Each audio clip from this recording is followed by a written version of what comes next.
4 bar. So let's see, একবার, দুইবার, তিনবার, 4 বার আসছে। বুঝে গেছে বিষয়টা?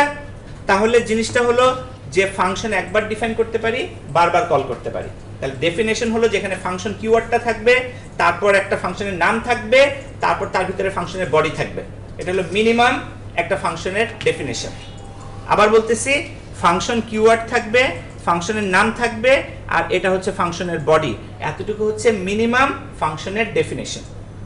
বাট একটা ফাংশনের মধ্যে আরো দুটো জিনিস চিন্তা করা ভালো, বা চিন্তা করতে হবে আমাদের। সেই জিনিসটা হলো চিনিকল বানালাম, বাট একদিকে আখ দিতে হবে, মানে একটা ইনপুট থাকতে হবে, আরেকদিকে আউটপুট চিনি বের হবে। তাহলে ফাংশনের কাজটা অনেকটা এইভাবে সাজাইলে আরো মোর মিনিংফুল হবে ফাংশন আপনার। সো ইনপুট দেওয়ার নিয়মটাকে আমরা বলি প্যারামিটার। কি বলি? প্যারামিটার। এই প্যারামিটার এখানে ডিফাইন করতে হয়, প্যারামিটার বা আর্গুমেন্ট। তো ধরেন আপনি একটা চিনি কলে খালি কি আখ দিলে হবে? ধরে নেন আখ দিলে হবে, তাহলে প্যারামিটার কয়টা? একটা। আবার মনে করেন শুধু আখ দিলে হবে না, পানিও দিতে হবে, তাহলে আখ আর পানি দুইটা প্যারামিটার, কিংবা হয়তো আরো কিছু কেমিক্যালস লাগতে পারে, তিনটা। মানে প্যারামিটার কয়টা লাগবে এটা আপনার দরকারের উপর, কারণ ফাংশনটা কে বানাচ্ছে? আপনি বানাচ্ছেন, আপনার দরকারের উপর। মনে করেন আমরা যেটা একটা অ্যাড ফাংশন বানাচ্ছি, অ্যাট লিস্ট দুইটা নাম্বার তো দিতে হবে, তাহলে অ্যাড করবে কাকে? তো ধরেন আমাদের প্যারামিটার কয়টা আশা করব? আমরা দিলাম নাম্বার 1, নাম্বার 2, দুইটা প্যারামিটার। এই প্যারামিটার দুটোকে তো আমি যোগ করতে চাই, রাইট? তাহলে প্যারামিটার দুটোকে আমি মনে করেন এখানে বললাম যে var result is equal to number 1 যোগ নাম্বার 2। কারো যদি কঠিন লাগে, মানে এইভাবে লেখাটা দেখেন, ছোটবেলায় বীজগণিত করছেন x y, সো আমরা এরকম লিখতে পারি result is equal to x plus y, কিন্তু ভ্যারিয়েবলের নাম মিনিংফুল লেখাটা হলো গুড প্র্যাকটিস। বুঝতে পারছি? সেই জন্য আমি লিখছিলাম নাম্বার 1, নাম্বার 2। x y কোনো মিনিংফুল কিছু না, কিন্তু আমি এটা লিখলাম যে আমরা যারা একেবারে কখনো প্রোগ্রামিং করি না, বাট ছোটবেলায় বীজগণিত করছে, অ্যাকচুয়ালি আমরা যে লেভেলে প্রোগ্রামিং করি ওটা ক্লাস 9, 10 এর বীজগণিতের মতোই, এর চেয়ে বেশি কিছু। আমরা কোনো রকেট সায়েন্স নিয়ে কাজ করি, ইনফ্যাক্ট রকেট সায়েন্স আরো সোজা, খালি ওখানে প্রিসিশনটা একটু বেশি ফাইন টিউন করা, যে সূক্ষ্ম পয়েন্ট কত ডিগ্রিরও পার্থক্য হলে তো এক গ্রহ থেকে আরেক গ্রহে চলে যাবে, তাই না? অ্যাঙ্গেলটা ব্যাপারটা ওইখানটায়, মানে কতটা আপনার সূক্ষ্ম, বাট ঘটনা একই তো। বুঝতে পারতেছি? সো এখানে বিষয়টা হলো যে আমরা ছোটবেলায় যে অঙ্ক করছি, প্রোগ্রামিং মানে কেউ ভয় পায় না, কারণ 9, 10 এ যদি বীজগণিত করে থাকেন অ্যাট লিস্ট মানে খালি একটু প্র্যাকটিস চালায় দেন, পারবেন। এমন কোনো কিছু আমরা এখানে করি না, ঠিক আছে? তো সেই জন্য এখানে যদি আমরা একটু নাম্বারটাই রাখি to make it meaningful. So আমাদের রেজাল্ট, আর এই রেজাল্টটা আমি অ্যালার্টের মধ্যে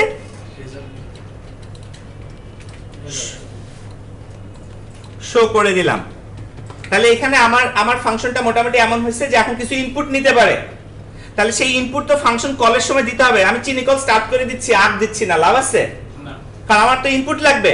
তাহলে নাম্বার একটা দিলাম 2, একটা দিলাম 3, পরেরটায় নাম্বার দিলাম মনে করেন 10, তারপরটা দিলাম 40, আরেকটা নাম্বার দিলাম মনে করেন -5 এবং তার সাথে 7, আরেকটায় দিলাম মনে করেন আমরা 1 1 2 2। সো 4 বার 4 রকমের ইনপুট দিলাম, দেখি আমাদের ফাংশন কি করে।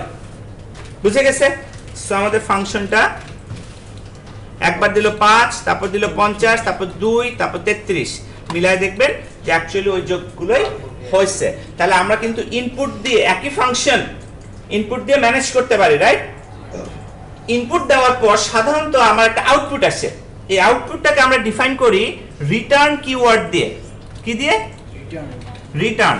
সো এখানে আমরা বলতে পারি রিটার্ন রেজাল্ট, ঠিক আছে? রিটার্ন রেজাল্ট যদি বলি, আসলে হবে কি, ফাংশনটা রান করে আউটপুট রিটার্ন করে বসে থাকবে। ফাংশন রান করবে, আউটপুট রিটার্ন করবে, করে বসে থাকবে। দেখি তো আমি যে অ্যালার্ট বন্ধ করে রিটার্ন লিখলাম, আমাদের আউটপুট কেমন হয়? কিছু নাই। তাহলে কি ফাংশন কাজ করছে না? করছে। ও রিটার্নও করতেছে, কিন্তু আমি তো দেখাই নাই, ও রিটার্ন করছে, শেষ। এখানে কি আমি দেখাইছি অ্যাডটাকে করলে কি হবে? এটা কি দেখাইতে বলছি কোথাও? তাহলে দেখাতে বলার উপায় কি? আমি যদি এটারে অ্যালার্টের মধ্যে কল করি, So now you can see the output 5. অর্থাৎ ডিসপ্লে করার কথা বললে নাও ডিসপ্লে করবে। আগে ফাংশনের মধ্যেই ডিসপ্লে করার কথা বলা ছিল তাই ডিসপ্লে করছে, এখন ফাংশনের মধ্যে বলা নাই তাহলে বাইরে বলতে হবে আপনার যদি দেখতে চান। ঠিক আছে, সো অ্যাকচুয়ালি একটা স্ট্যান্ডার্ড ফাংশনের চেহারা হলো এমন, যার ইনপুট থাকবে, ভেতরে কিছু প্রসেসিং থাকবে, যার একটা রিটার্ন থাকবে। একটা ফাংশনের তিনটা সিগনেচার, একটা ফাংশনের তিনটা সিগনেচার কি কি? একটা হচ্ছে ফাংশনের নাম, একটা হচ্ছে ফাংশনের প্যারামিটার, আর একটা হচ্ছে ফাংশনের রিটার্ন। বাট ল্যাঙ্গুয়েজ টু ল্যাঙ্গুয়েজে এগুলোকে হয়তো কোনো ক্ষেত্রে মানে হ্যান্ডেল করা যাবে বিভিন্ন ভাবে, বাট অ্যাটলিস্ট কোনো না কোনো উপায়ে এই তিনটা জিনিস আছে আর কি, থাকবেই। তিনটা সিগনেচার, এই তিনটা সিগনেচারের প্যারামিটার, কারো প্যারামিটার নাই, হতে পারে কারো রিটার্ন আপাত দৃষ্টিতে আপনি রিটার্ন করেন নাই। দেখেন, আপনি মনে করেন রিটার্ন করলেন না কোনো কিছু, ফাংশন কিন্তু স্টিল কিছু না কিছু রিটার্ন করবে। সেটা কি? বাই ডিফল্ট ও রিটার্ন করবে আনডিফাইন্ড, যেহেতু আপনি ডিফাইন করে দেন নাই। ক্লিয়ার? তাহলে ফাংশনের তিনটা সিগনেচার, একটা হচ্ছে ফাংশনের নাম, যেমন আমরা অ্যাড দিলাম, তারপর হলো ফাংশনের প্যারামিটার, শূন্যটাও হতে পারে, একাধিকও হতে পারে। স্ট্যান্ডার্ড হলো একাধিক, মানে আপনি চাইলে 5টা 10টা 100টা প্যারামিটার দেন, পসিবল থিওরিটিক্যালি, বাট প্র্যাকটিক্যালি 2টা বা 3টার বেশি প্যারামিটার দেওয়াটা গুড প্র্যাকটিস না। বুঝে গেল? গুড প্র্যাকটিস ম্যাক্সিমাম 2টা, ম্যাক্সিমাম 3টার বেশি কখনো প্যারামিটার ব্যবহার করবেন না, ওটা গুড প্র্যাকটিস না। তার চেয়ে চাইলে দেখবেন যে 2টা ছোট ছোট আলাদা ফাংশন বানান। তারপর হচ্ছে আপনার রিটার্ন টাইপ, রিটার্ন আর কি, সে কিছু না কিছু রিটার্ন করবে। রিটার্ন যদি আপনি না বলেন তাহলে আনডিফাইন, জাভাস্ক্রিপ্ট আনডিফাইন, অন্য প্রোগ্রামিং এ যান, তার কিছু না কিছু একটা আছে, রিটার্ন করতেছে সে। ঠিক আছে, তাহলে এই হচ্ছে একটা ফাংশন লেখার উপায়। কোনো কোশ্চেন? জাভার সাথে অনেকটা মিল। হ্যাঁ, মানে সিনট্যাকটিক্যাল মিল আছে। রিটার্নটা কি কাজে লাগছে? আচ্ছা, ব্যাপারটা হচ্ছে আমি আমি একটা জিনিস একটু কমন উত্তর দিয়ে দিই, সবসময় আমার একই উত্তর পাবেন আপনি। উত্তরটা হচ্ছে এরকম যে আপনাকে আমি শিখালাম হাতুড়ি দিয়ে বাড়ি মারা যায়, আপনি হাতুড়িটা কি কাজে লাগে? আমার কিন্তু কোনো উত্তর নাই, কারণ হাতুড়ি দিয়ে মাথাও ফাটাইতে পারবেন, হাতুড়ি দিয়ে পেরেকও কাটতে পারবেন। বিষয়টা হলো আপনি আসলে শিখছেন দিস ইজ দ্য টুল, কি কাজে লাগবে যখনই আপনার দরকার, আপনি বুঝবেন যে এখন আমার হাতুড়ি লাগবে না এখন আমার প্লায়ার্স লাগবে। আপনি আবার খেয়াল করেন কথাটা, আমি যদি রিটার্ন ছাড়াও কি একটু আগে যোগ করছি, আবার রিটার্ন দিয়েও যোগ করছি, রাইট? বুঝে গেছে বিষয়টা? তো রিটার্ন দেওয়ার মাধ্যমে আর না দেওয়ার মাধ্যমে এই স্পেসিফিক কেসে কিন্তু আলাদা কিছু দেখিনি সুবিধা, এই স্পেসিফিক কেসে। কারণ রিটার্ন না ব্যবহার করে ভিতরে অ্যালার্ট ব্যবহার করতে পারি, আর রিটার্ন ব্যবহার করার পর বাইরে ব্যবহার করতে পারি। তো রিটার্ন হচ্ছে ফাংশনের একটা বলতে পারেন টুল, আপনি দরকার মতো এটাকে ব্যবহার করবেন। এখন আমি দুটো এক্সাম্পল দিই যে আমাদের ক্ষেত্রে কি ব্যবহার হতে পারে রিটার্ন। যেমন ফাংশনকে গুড প্র্যাকটিস হলো যত কম রেসপন্সিবিলিটি থাকে একটা ফাংশনের, একটা ফাংশনের রেসপন্সিবিলিটি যে একটা ফাংশনে কাজ করবে যত কম, যে একটা ফাংশন একটাই কাজ করে সেটা বেস্ট। তা আপনি এখন বলতে পারেন এই ফাংশন তো একটাই কাজ করতেছে, যোগ করে দেখাই দিচ্ছে, কিন্তু একটু মনোযোগ দিয়ে খেয়াল করেন এই ফাংশন দুটো কাজ করতেছে, যোগ করছে এবং দেখাচ্ছে।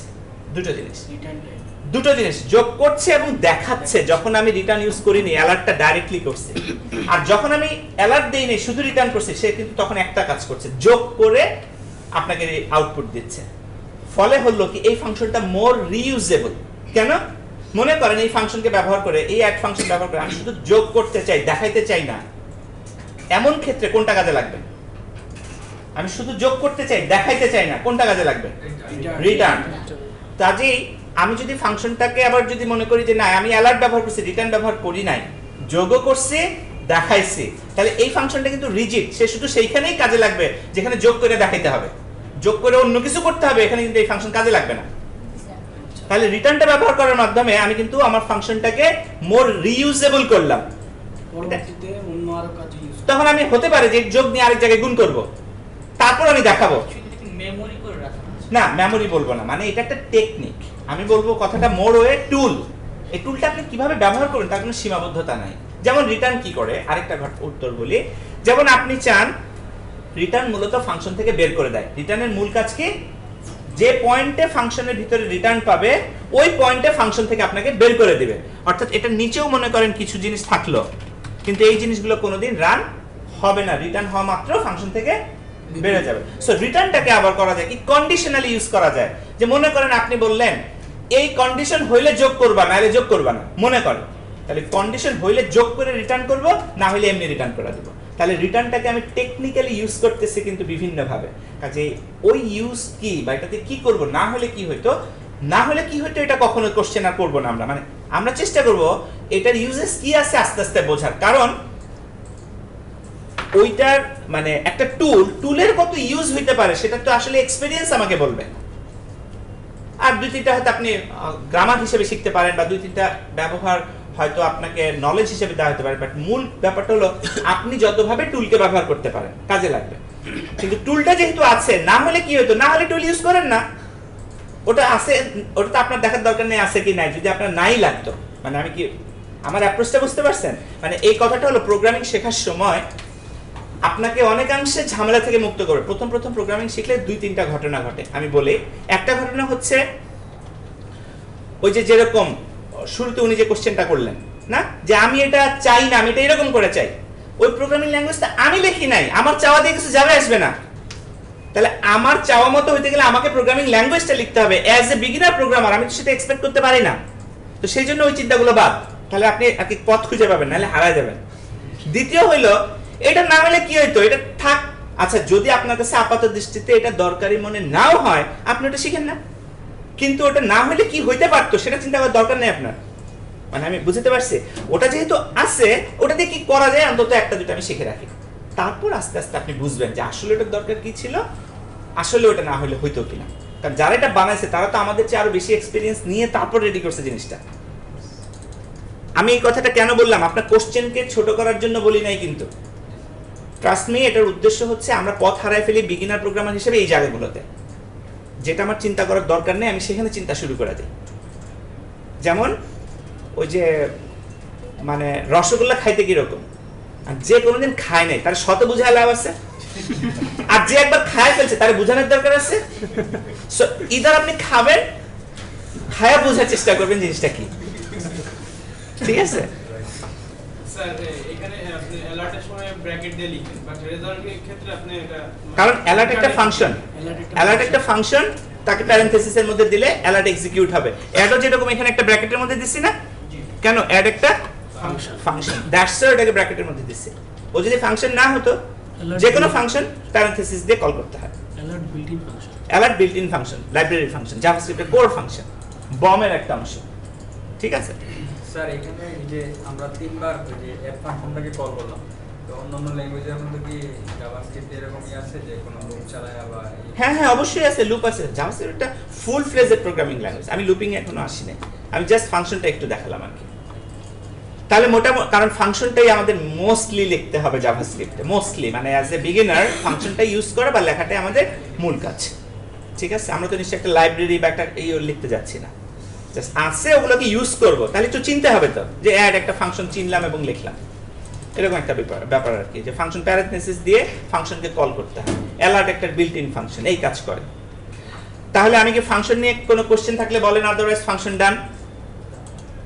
স্যার ওই যে উপরে আমরা যখন ডিফাইন করলাম অ্যাপ ফাংশনটা, তখন এই যে নাম্বার 1 নাম্বার 2 এটাকে আমরা হচ্ছে প্যারামিটার বলবো, আর যখন আমরা প্যারামিটার অথবা আর্গুমেন্ট, হ্যাঁ মানে নিচে যখন আবার কল করব যেমন 10 ভ্যালু দিয়ে, তখন কি ওটাকে আর্গুমেন্ট বলবো? না, এটা হলো এই আর্গুমেন্টটাই তো এখানে ইউজ করতেছি।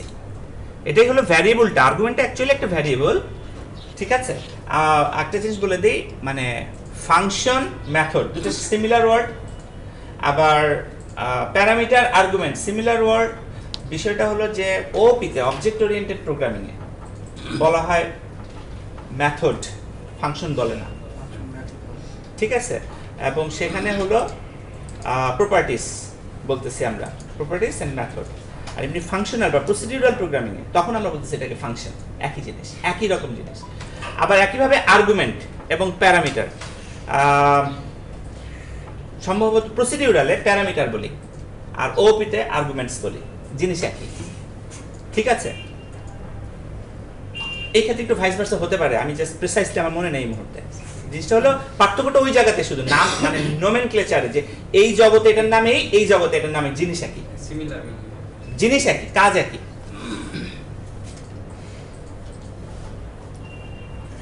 আর কোনো কোশ্চেন ফাংশন নিয়ে? আজকে করে দিব, কালকে অতগুলো মাথায় নেওয়া যাবে না? কালকে শুধু আমি একটা এক্সারসাইজ করাবো, ওই একটা এক্সারসাইজে সবগুলো জিনিস আসবে, ঠিক আছে? বাট আজকে ওই এক্সারসাইজের উপকরণগুলো আর কি করাচ্ছি। এখন লুপের সম্বন্ধে একটু ধারণা শুধু দিয়ে দিই। একটা লুপ লেখার নিয়ম, একটা লুপ আপনারা একটু প্র্যাকটিস করেন, একটা লুপ লেখার নিয়ম একটু দেখাই দিই। যদিও আমার কালকের এক্সারসাইজের জন্য লুপ ইম্পর্টেন্ট না, বাট স্টিল লুপটা আপনাদের লাগবে। আমি শুধু লুপটা দেখিয়ে দিই, তাহলেই হবে আর কি। এখন ওনার কথা থেকেই তাহলে আমি লুপ শুরু করি, যে এখানে এই যে অ্যাড জিনিসটা আমি বারবার লিখছিলাম, হ্যাঁ 1 2 3 চারবার না লিখে অ্যাড কথাটা যদি আমি একবার লিখতে চাই, হ্যাঁ, বা অ্যাড একবার কল করতে চাই, কিন্তু মানে সরি লিখতে চাই একবার, কিন্তু কল করব বারবার। অর্থাৎ কিনা আরেকভাবে বলি, কোনো কাজ, একটা সুনির্দিষ্ট কাজ আপনি রিপিটেটিভলি করতে চান, বারবার করতে চান, হ্যাঁ, তখন যে টেকনিক টুলটা ব্যবহার করবেন প্রোগ্রামিং ল্যাঙ্গুয়েজে, সেটার নাম হচ্ছে লুপ। আপনি সিঁড়ি দিয়ে নামতেছেন মানে কিন্তু আপনি একই কাজ বারবার করতেছেন। কি করতেছেন? একটা সিঁড়ি থেকে নেমে আরেকটা সিঁড়িতে যাচ্ছেন, একটা সিঁড়ি থেকে আরেকটা সিঁড়িতে যাচ্ছেন, রাইট? একই কাজ কিন্তু আপনি বারবার করতেছেন। সো লুপ আপনার রিয়েল টাইমেও আছে।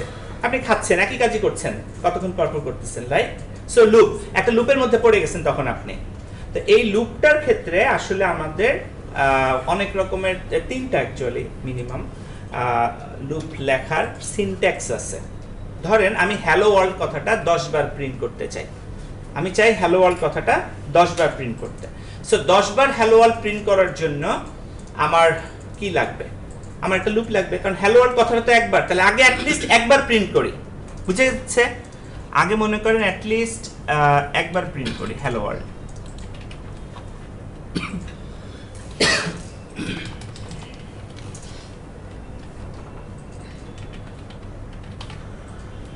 কনসোল লিখলে অবশ্যই একটা ঘটনা ঘটবে। আমরা এখানে লিখি ডকুমেন্ট ডট রাইট লাইন দিই, তাহলে আচ্ছা রাইটই দিই।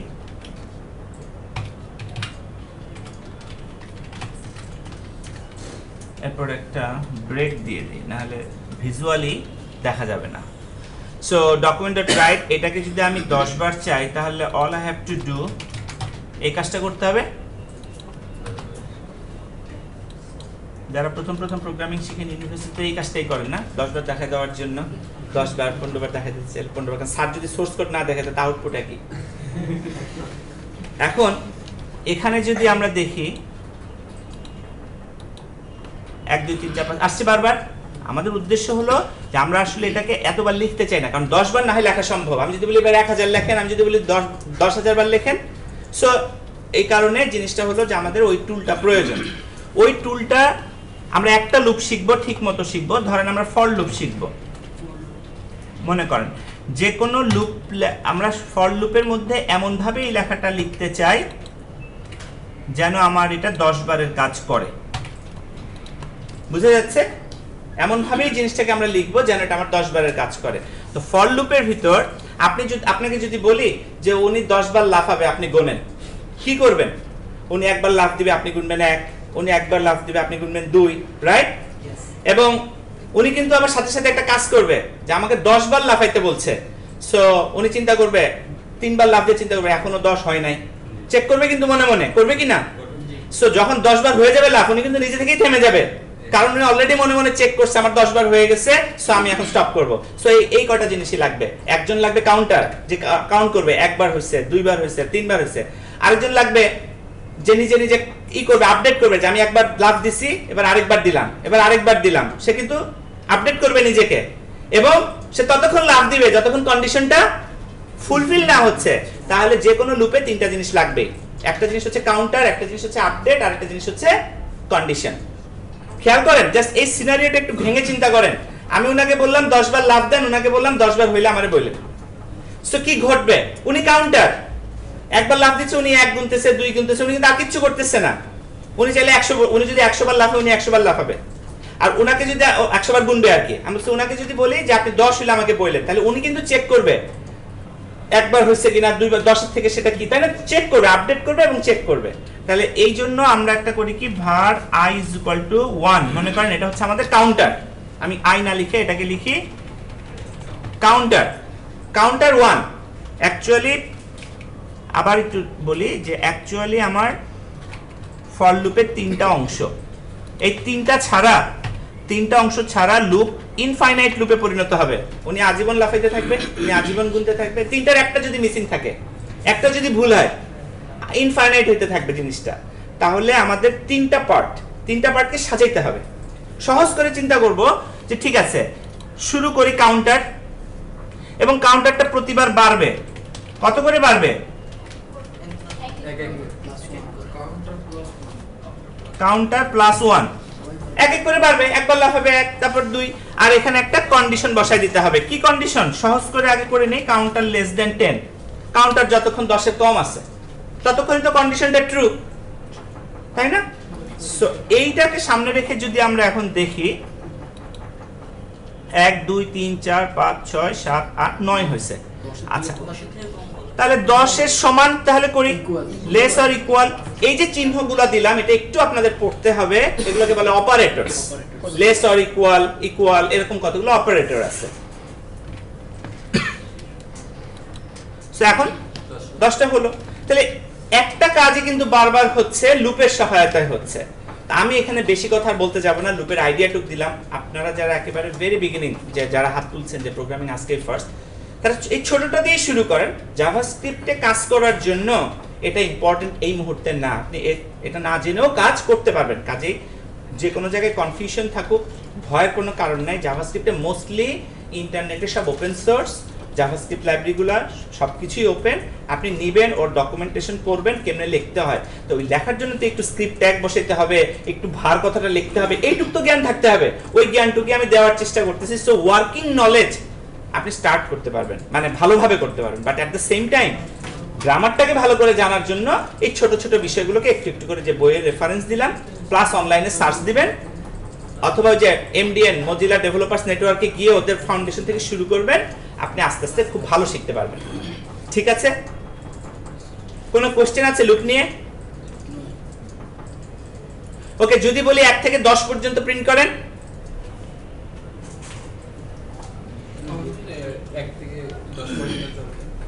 1 থেকে 10 পর্যন্ত প্রিন্ট করেন, তাহলে কি করব?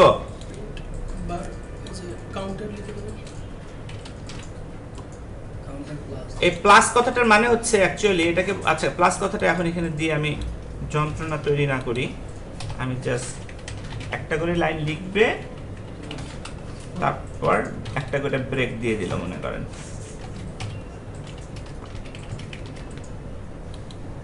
হচ্ছে 1 থেকে 10। আমি কিন্তু এখানে কাউন্টারকে বসাই দিলাম, কারণ কাউন্টারই তো 1 হচ্ছে, পরে 2 হচ্ছে, তারপর 3 হচ্ছে। সো ওকে আমি প্রিন্ট করে দিলেই তো 1 থেকে 10 প্রিন্ট হয়ে গেল। হলো কি না? আমি যদি বলি 1 থেকে 10 এর মধ্যে যেগুলো হলো অড নাম্বার, অর্থাৎ 1 3 5 7 প্রিন্ট করেন, কি করতে হবে?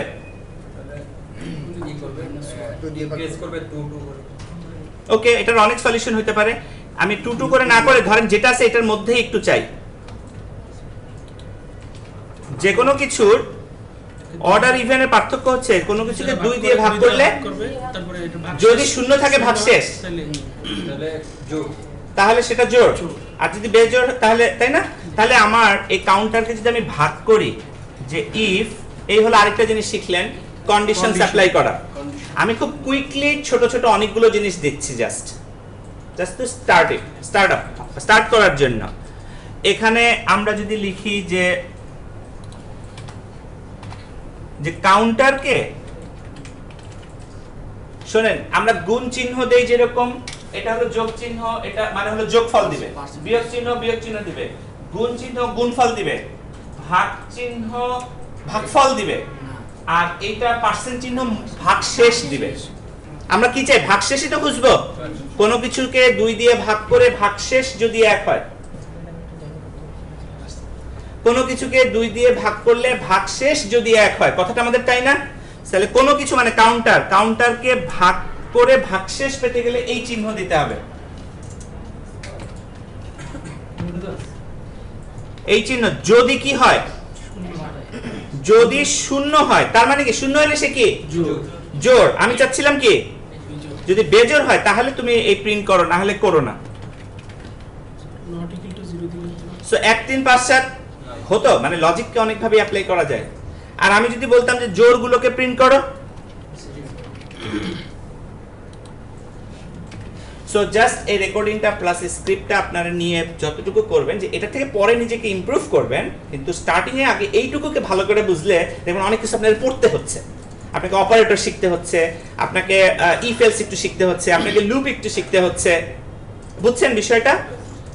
আমি অ্যাকচুয়ালি কনসাইজ একটা সেশন নিয়েছি, সবকিছুকে একটু একটু করে ব্যবহার করে মোটামুটি যেগুলো লাগে। ওকে, সো কারো যদি মনে হয় কোনো কোশ্চেন